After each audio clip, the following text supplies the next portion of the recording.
Ngayon pinalitan po siya ng tubo at ang nagastos nga dito ay yan mga kagulay, sa magandang hapon. At ngayon nagpapatubig ako dito sa aking Calixto F1 at ito yung aking ginagamit na patubig. Galing po ito sa generator kasi dito sa lugar namin mga kagulay minsan pa lang sa isang linggo umuulan, pero sa tindi ng init mabilis matuyo yung lupa. Kaya mga kagulay, ito pinapatubigan ko siya ng madalas. Kung mapansin nyo, medyo lanta pa nga siya pagka gantong oras. Kanina tinubigan ko yung sitaw dahil tuyo na rin to. Kailangan po talaga siyang paagusan para sa ganun ay hindi siya malanta.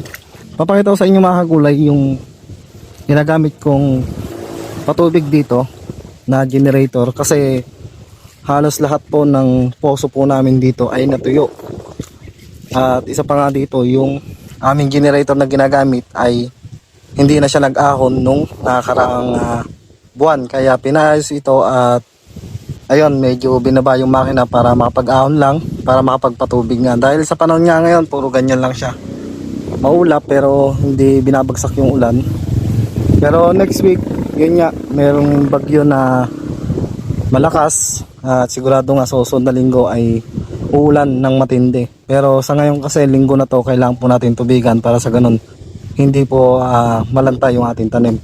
At ito nga mga kagulay, pakita ko sa inyo itong ginagamit yung generator. Sa gilid lang siya ng highway at ito po siya. Dahil kakagawa nito mga kagulay, medyo lumakas-lakas naman na siya kahit papano.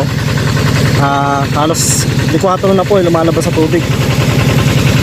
At dati nakaangat po itong bugahan niya, ngayon ayan, pinabago siya, pinahukay para mapag-ahon lang ng tubig. Dahil nga nagkakatuyuan po ng mga generator dito sa gawin po namin, kaya pinahukay para makatubig lang.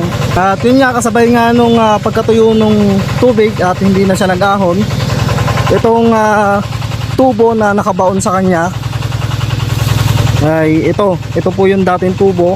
Ngayon pinalitan po siya ng tubo at ang nagastos nga dito ay nasa 30k ang pabaon dito. Halos isa't kalahating piyesa po yung nakabaon dito. Tapos yung gamit na makina dito, ito po yung gamit ko doon sa tanim ko ang palaya. Ngayon nilipat po dito at ito po yung RD120. Ayan, so yun po yung ginagamit na pampatubig dito dahil ito medyo tipid po sa diesel. Ito yung makina nung panahon na nakalabas pa to o hindi pa natutuyo, ito po yung ginagamit.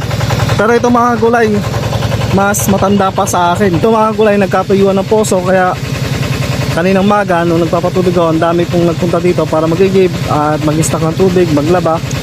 Dahil nga sa kanilang mga poso nga ay wala pang umaahon na tubig.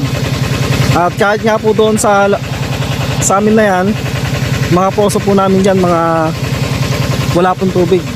Kaya kung mapapansin nyo, meron pong hose na nakalagay na yan, na connection po yan. At papunta nga po ito sa bahay para makapag-stock po ng tubig na galing dito sa generator.